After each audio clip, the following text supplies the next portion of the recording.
لله لما جاءني البينات من ربي وأمرت أن أسلم لرب العالمين. عطائے تمہارا دل بھی ٹوٹ جائے. یہ اللہ کے ساتھ تمہاری نمک حرامی ہے. اللہ کے مالک نے خالص اپنی بندگی کے امتحان میں تم کو ڈالا ہے. زندگی دی، عقل و خرد سے نوازا، اپنی کتاب اتاری، اپنے انبیاء اور آخری نبی صلی اللہ علیہ وسلم کے ذریعے سے بتا دیا یہ سارا کچھ امتحان ہے. آخرت کی زندگی کے لیے کہ یا تو ہمیشہ بھی عیش کی زندگی گزارو گے یا ہمیشہ آگ کے اندر جلتے رہو گے.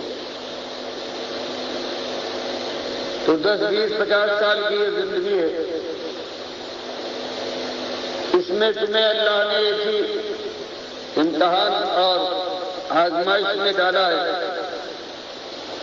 کہ اس کی زمین پر چلتے ہو، اس کی ہواؤں میں سانس لیتے ہو، اس کے پانی سے پیاس بجھاتے ہو، اس کے پیدا کیے ہوئے رزق سے اپنا پیٹ بھرتے ہو. اس نے تم کو اولاد دی ہے، شوہر اور خاندان میں کنبہ عطا فرمایا، آپس میں محبت پیدا کی تاکہ زندگی کا یہ دور جو مختصر ہے یہ اچھی طرح سے گزار لو. فرمایا یہ سب کچھ دینے کے بعد اس نے اللہ کے بندو تم سے ایک ہی بات مانگی ہے کہ فدوہ مخلصین لہ الدین، کہ اسی کو اپنا آقا اور مالک سمجھو جب کوئی ضرورت پیش آ جائے، کوئی مشکل درپیش ہو، کوئی خواہش، کوئی آرزو، کوئی تمنا کروٹ دے تو فرمایا اس کے لیے اپنے ایک ہی مالک کو آواز دو اور پکارو کہ اس کا خزانہ بھرا ہوا ہے. وہ دل کی بات سے واقف ہے، ہر جگہ سے ہاتھ پکارنے والے کی بات سن اس پر فیصلہ کرتا ہے. تو یہ اللہ کا ایک مطالبہ مالک کی ایک بات ہے کہ لوگوں تم کو اس دنیا میں خالص اپنی بندگی کے لیے میں نے بھیجا ہے، اور اسی بندگی اور ایمان کے اوپر پھر فیصلہ کروں گا. یا تو آپ تمہارا مسکن ہو اور یہ بہاروں پر بہاریں ہیں جن کی براتیں کبھی ختم ہو. تو اس لیے اللہ کے بندو ہر مسئلے میں اپنے مالک کو اپنا اکیلا مالک مان کر اس کے سامنے جھکو، اس کے سامنے فریاد کرو، گود پھیلاؤ، دعائیں کرو، اس کی بڑائی کا اعلان کرو. یہ ایک مسئلہ ہے جو اللہ تعالیٰ نے پورے قرآن میں سورہ فاتحہ الحمدللہ سے لے کر الناس تک ایک ہی مسئلہ بیان فرمایا. باقی جو قرآن کے اندر ہے وہ اسی مسئلے کی تفسیر ہے، جس کو آج امت مسلمہ ایسے بھلا چکی ہے گویا کبھی اس نے یہ بات سنی ہی نہیں. ابھی 1 مہینہ گزرا ہے جو 12 وفات کا مہینہ کہلاتا تھا.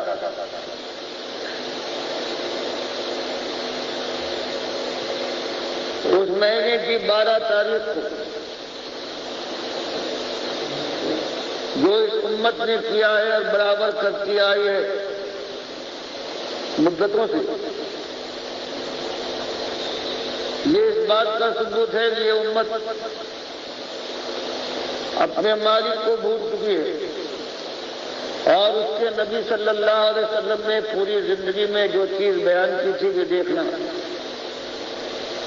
اللہ کے ساتھ کسی اور کو ساجی اور شریک نہ بنانا، اور کہیں میرے ساتھ یہ ظلم نہ کرنا کہ جیسے عیسائیوں نے عیسیٰ علیہ السلام کو اللہ کا بیٹا بنا دیا تھا، کہیں میرے ساتھ یہ ظلم نہ کرنا. مجھے جب یاد کرو تو مجھے اللہ کا رسول مانو، اللہ کا بندہ مانو، بس میری حیثیت یہ ہے. اور اس امت کا آج یہ حال ہو گیا ہے کہ وہی رسول صلی اللہ علیہ وسلم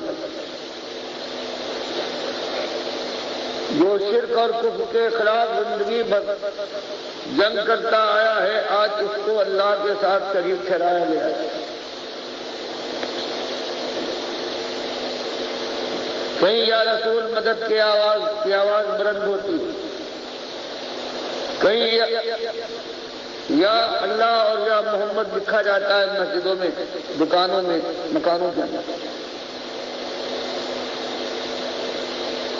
کئی حال یہ ہے کہ اللہ کی نظر و نیاز کے بجائے یہ حلوہ پکتا ہے اور یہ نظر و نیاز ہوتی ہے محمد صلی اللہ علیہ وسلم کی، اور نظر و نیاز یہ عبادت ہے اللہ کے لیے جائز اور سزاوار۔ اللہ کے علاوہ کسی اور کے لیے ہو تو کفر و شرک۔ 4 جگہ قرآن نے بیان کیا ہے کہ اس نظر کا کھانا جو ہے غیر اللہ کی، یہ سارے حرام اور نجس کھانوں سے زیادہ نجس اور حرام ہے۔ چاہے دیکھنے میں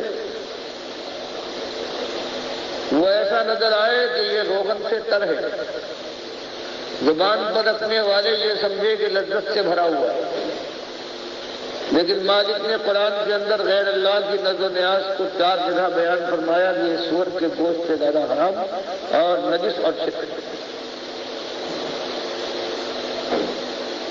تو آپ نے دیکھا کہ اپنے نبی کے ساتھ اس امت نے کیا کچھ کیا، اور ان کا بڑا سے بڑا ہے۔ وہ کبھی تقریر کرتا ہے اور اس کے بعد پھر اس کی زبان سے آخر میں نکلتا ہے تمہارا کرم ہے، یہ سب تمہارا کرم ہے آقا۔ کہ بات اب تک بنی ہوئی ہے اور مراد آقا سے اللہ کے نبی صلی اللہ علیہ وسلم کو لیتا ہے، اللہ کو نہیں۔ آج کا یہ جو اللہ کا دشمن ہے چاہے کلمہ پڑھتا ہو، ہاں اللہ کی سے مراد لی جائے کہ ہاں آقا مالک ہے، اس کا کرم ہے، یہ بات الگ۔ لیکن آج اس امت کا عقیدہ یہ بن گیا ہے کہ یہ اللہ کے نبی صلی اللہ علیہ وسلم ہے، جن کی کرم فرمائی ہے، جن کی رحمت ہے، جو حاضر و ناظر ہے، عالم الغیب ہے، مختار کل ہے۔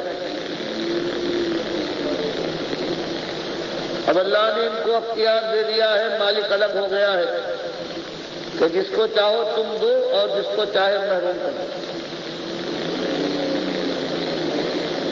تو اس طرح سے اللہ کے ساتھ یہ جو ظلم ہو رہا ہے اس کو شرک ہے۔